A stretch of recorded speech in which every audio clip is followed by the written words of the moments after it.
స్వామి, తమరు నారాయణ మంత్రం ఎందుకు జపిస్తున్నారు? నేను ఎల్లవేళలా శ్రీహరినే ధ్యానిస్తూ ఉంటాను.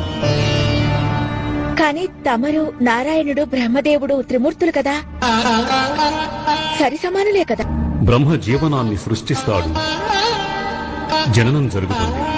విష్ణు ఆ జీవనాన్ని పరిపాలిస్తాడు. నేను లయం చేస్తాను, అంటే మృత్యువు ప్రసాదిస్తాను. ఏదైనా సంఘటన సంభవిస్తున్నప్పుడు దాని గురించి సంపూర్ణంగా తెలియడం సాధ్యపడదు. ఆ సంఘటనానంతరమే సర్వస్వం స్పష్టంగా అవగతమవుతుంది. ఏం జరిగింది, ఎలా జరిగింది, ఎందుకు జరిగింది, దాని వెనుక అర్థం ఏమిటనేది. అంటే బ్రహ్మదేవుడు సృష్టికి అధిపతి అయినప్పటికీ సృష్టిని పాలించలేడు. తనకి మృత్యువు గురించి సంపూర్ణంగా తెలుసు. అందుకే నన్ను ధ్యానిస్తూ ఉంటాడు.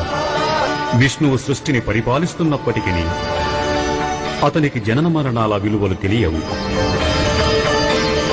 అందుకే బ్రహ్మదేవుని ధ్యానిస్తూ ఉంటాడు.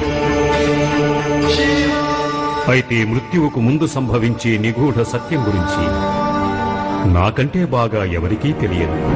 అందుకే నేను శ్రీహరిని ధ్యానిస్తూ ఉంటాను.